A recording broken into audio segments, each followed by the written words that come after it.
Hola, ¿qué tal? Soy Antón Castromil en un nuevo vídeo para la plataforma de contenidos politicaymedios.net. Seguimos con nuestro curso de Sociología Política. Este es el segundo de los vídeos. Esta vez vamos a hablar del Estado y de la Nación. Comenzamos.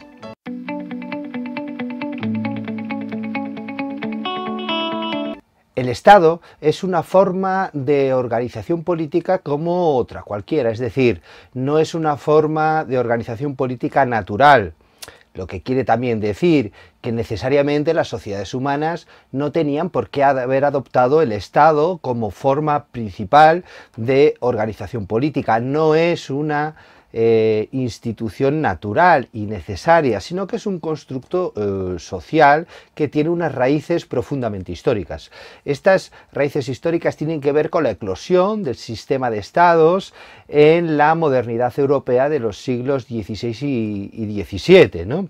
Lo que se produce en este momento en Europa es una ruptura del poder típico de la Edad Media, centrada en una distribución maya del poder, en el centro un rey, el rey, como el primus inter pares, como el primero entre iguales, y luego toda una serie de señores feudales, con ejército propio, capacidad recaudatoria, con poder propio, de manera que el poder estaba distribuido en muchos nodos. La construcción del Estado simplifica enormemente esta distribución del poder, y lo que hace es centralizar en la figura del monarca, de manera que desaparecen todas estas competencias. Es una centralización del poder en torno al monarca. Esto al principio, el poder se centraliza, el Estado se construye en torno al monarca absoluto, pero después, con el paso del tiempo y con la instauración de la democracia, lo que se hace pues es el poder pasa a los parlamentos, que entran en competición con los reyes, y la democracia liberal burguesa, en los cuales pues los ciudadanos son primero unos poquitos y después se amplía a la democracia total de sufragio universal, ¿no? Bueno, pero el Estado surge en este momento en la Europa postmedieval como una manera de centralizar el poder, ¿no? Y este es un tipo de concentración del poder hacia adentro, pero también el Estado tiene que ver con concentrar el poder,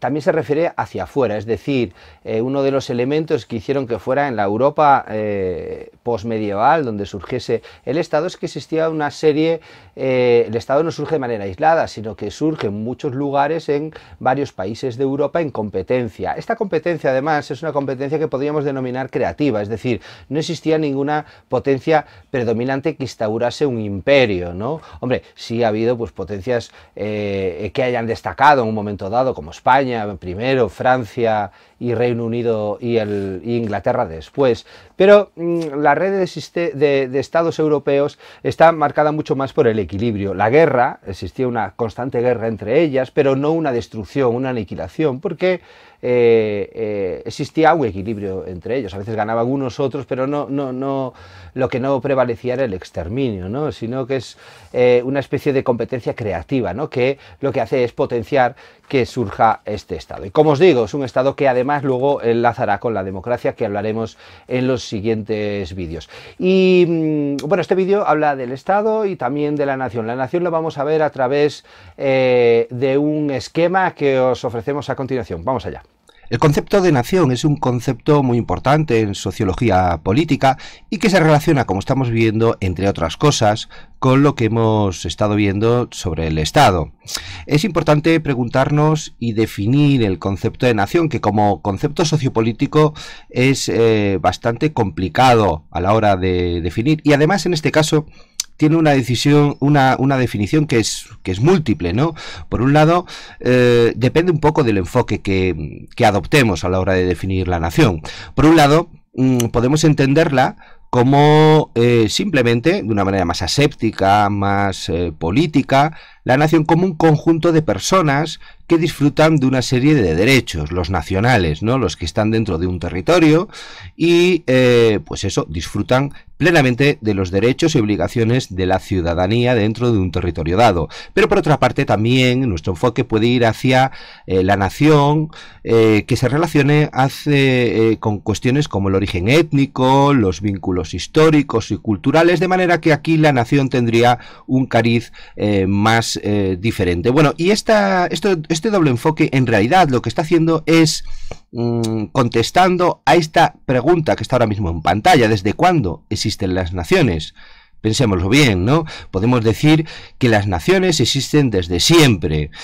Por ejemplo, pues España. España existe desde los Reyes Católicos o desde la reconquista del poder de los moros, ¿no? O incluso más atrás. En las pinturas rupestres en Atapuerca, estos ya eran españoles, ¿no? Entonces, esta sería una visión más esencialista, basada en la mitificación de un pasado remoto, ¿no? Pero también podemos considerar este concepto de nación como un concepto plenamente histórico que no surge antes de la Revolución Francesa, es decir, es un concepto plenamente moderno, plenamente moderno. Esta sería, pues, como estamos diciendo, plenamente moderno, sería una visión modernista frente al esencialismo que considera que las naciones han existido siempre, ¿no? Es decir, el nacionalismo político sería este concepto histórico a partir de la modernidad de la Revolución Francesa, frente a un nacionalismo de corte más cultural, ¿no? Que es el que lleva el concepto de nación y la idea de nación hacia un pasado remoto, ¿no? Vamos a verlos un poquito más en detalle. La nación política, lo que hemos convenido en denominar, lo que se denomina en ciencia política, en sociología política, el modernismo, tiene una serie de características que la distingue de la nación cultural. Bueno, pues esta nación política se entiende que revestir de características nacionales al Estado, pues hace más fácil su vida, y lo que hace es crear lealtades y reforzar la vida, la existencia y la viabilidad de los Estados, ¿no? Es una especie de aglutinador simbólico de las poblaciones, definidas siempre, estas poblaciones, estos ciudadanos, como individuos con plenos derechos políticos. Esta visión política del nacionalismo es una visión revolucionaria en su momento, porque si acudimos a la Revolución Francesa, pues la soberanía nacional reside en el pueblo, ¿no? Frente el pueblo, el ciudadano con plenos derechos políticos, como miembro de una comunidad política, frente a el poder absoluto del rey, ¿no? Entonces esta idea de la nación, de la soberanía nacional, en la Revolución Francesa, pues tiene este concepto típicamente político y revolucionario, porque lo que intenta es quebrantar el antiguo régimen, ¿no? El antiguo régimen. Y esta es la idea de la nación política, ¿no? Y en cambio la nación cultural, que se suele denominar esencialismo y que, como acabamos de ver, lleva el concepto de nación hacia el pasado, lleva la idea de nación hacia otras ideas parejas, ¿no? Como la singularidad cultural. Las naciones tienen una singularidad cultural, pertenecen a una cultura determinada y no a otra, ¿no? Es como si los pueblos tuviesen una especie de espíritu, de características comunes en los individuos que pertenecen al pueblo, ¿no? Es como si las colectividades tuviesen alma. El pueblo, la nación, tiene una personalidad cultural diferenciada de los individuos que la componen, que forman parte de esta nación, pero es como si la nación se erigiese por encima de ellos, ¿no?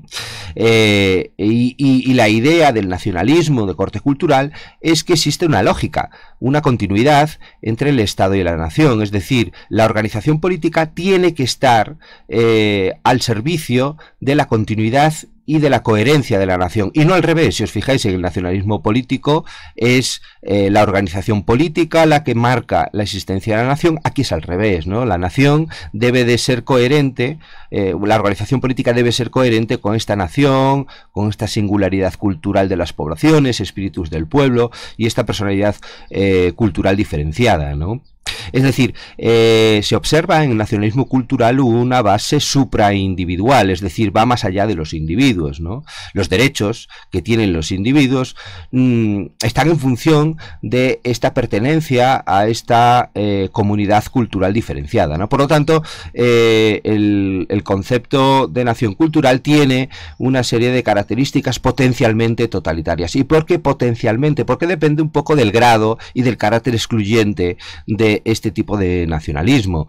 Algunos autores consideran que un cierto nacionalismo ayuda a la pervivencia del Estado, incluso con ciertas características de nación cultural, pero que, claro, llevado al extremo, pues como este punto que pone aquí, ¿no? Pues potencialmente es peligroso para los derechos individuales de los ciudadanos. Por lo tanto, la relación de la sociología política con la nación es bastante ambivalente. Por un lado, parece ser que es un elemento muy importante para la identificación de los ciudadanos y para la viabilidad de los estados, pero por otra parte, llevado al extremo o potenciando o colocándolo en primer lugar en la vida política, la identidad nacional puede ser conflictiva para los derechos individuales de las personas.